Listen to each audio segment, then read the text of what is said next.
Bon Christian, ça y est, on y est dans cette troisième et dernière semaine du Tour de France 2026. Il va se réaliser ce pari fou là. Quel est le pari fou d'un Tour de France qui va crescendo et où tout est possible jusqu'à la fin? Je ne sais pas du tout. Tadej Pogačar est un solide maillot jaune, même s'il a été dominé hier contre la montre par Remco Evenepoel. Remco Evenepoel étourdissant.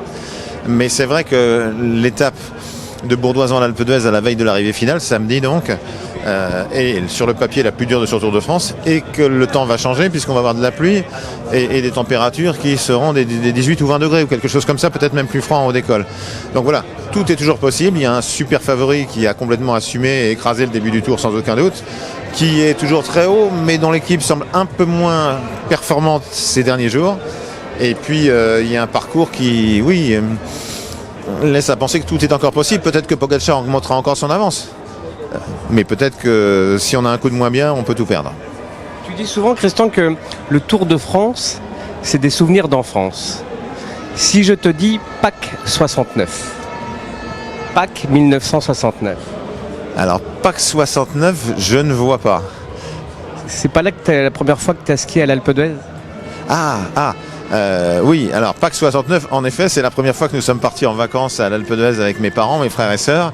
Et il y avait encore les anneaux olympiques sur la route. Et moi, je ne savais pas du tout que le Tour était déjà arrivé une fois à l'Alpe d'Huez en 1952. Et je me disais, mais cette route-là, elle est classée en quelle catégorie? À l'époque, il n'y avait que des cols de 3e, 2e, première. Il n'y avait pas hors catégorie.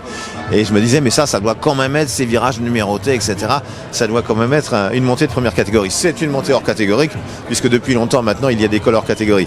Mais oui, en effet, ma première découverte de l'Alpe d'Huez, avant d'apprendre à skier, ça avait été un lien avec le Tour de France en me disant, mais cette montée-là, elle est incroyable et si d'aventure les coureurs du Tour de France la faisaient un jour, dans quelle catégorie serait-elle classée? Oui, en effet. Et c'est là que va se jouer le Tour de France 2026. Alors, sur la montée de l'Alpe d'Huez ou sur la variante qui sera pour la première fois empruntée en montée sur le Tour de France par le col de Sarenne. En fait, ça fait très longtemps que nous avons envie, que j'ai envie d'aller à l'Alpe d'Huez en empruntant un autre chemin que les 21 lacets. Souviens-toi, en 2013, pour la 100e édition du Tour, on avait donc fait 2 fois l'Alpe d'Huez en descendant Sarenne. Là, la volonté, c'était d'arriver par Sarenne, mais on ne peut pas arriver à l'Alpe d'Huez sans emprunter les 21 lacets, c'est pas possible. Donc la seule solution, c'est de faire 2 arrivées, vendredi par les 21 lacets et samedi par le col de Sarenne, avec la ferveur, l'enthousiasme, la passion, la folie des 21 lacets et le silence de la montagne le lendemain, puisque sur quasiment 10 km, il n'y aura pas de public. C'est une route étroite, c'est une route dangereuse, c'est une route protégée, ce sont des lieux protégés. Je le dis souvent, le Tour n'a pas envie d'abîmer la France parce que le Tour se nourrit des beautés de la France. Donc voilà, il va y avoir un contraste terrible avant tout à fait enfin de retrouver la ferveur, la passion, la folie, parce que sur la patte d'oie des derniers kilomètres de l'Alpe d'Huez, on va redescendre et les coureurs emprunteront les 4 derniers kilomètres, donc certains des derniers lacets numérotés du Tour. Oui, l'Alpe d'Huez a tout pour être évidemment le juge de paix du Tour de France. Est-ce qu'il y aura un bouleversement total qu'on ose imaginer encore? Je ne sais pas. En tout cas, ça a été fait pour. On verra ce que ça va donner. Le changement de temps peut avoir un rôle considérable. Et la belle aubaine, c'est qu'un Français va essayer d'y chercher un podium. Oui, Paul Sexas 4e à 20 secondes du podium, Paul Sexas à 20 secondes aussi bien sûr du maillot blanc, puisque c'est le même combat contre le Mexicain Del Toro. Ce Tour de France qu'il voulait tant disputer, puisque c'était vraiment son choix à 19 ans, et il est là, 3e semaine. Il a dit il y a quelques jours déjà, je rentre dans l'inconnu, puisqu'il n'a jamais couru des épreuves depuis 8 jours. Il est toujours là, il est toujours ultra performant, bien sûr. Un peu en dessous ou en dessous de Pogačar, peut-être d'Evenepoel, mais la bagarre pour le podium va être formidable. Le dernier Français sur un podium, c'est Romain Bardet, si je ne m'abuse. C'est ça, c'est 2017. Il y avait évidemment le rêve de Thibaut Pinot, Julien Lafilippe en 2019, mais le dernier Français sur un podium, c'est 2017. Ça s'était joué à rien contre la montre de Marseille, où Romain Bardet avait failli perdre le podium. C'est formidable cette bagarre-là. Donc, il va vivre une dernière semaine de son premier Tour de France marquante. J'espère qu'elle sera marquante pour nous et avec plein d'émotions. Ce que je disais au départ du Tour de France concernant Paul Sexas, c'est que à quoi on peut s'attendre? À nous donner plein d'émotions. Et des émotions magnifiques. Donc voilà, là on est au pied de la montagne. Il va y avoir 2-3 étapes pour nous donner plein d'émotions et je crois qu'il sera au rendez-vous. Un petit mot et un dernier mot sur Remco et Evenepoel. Stéphane Thirion me disait au départ, tu vas voir Manu, il n'a jamais été aussi affûté. Et il paraît que l'année prochaine, il y aura des chronos plus longs pour lui.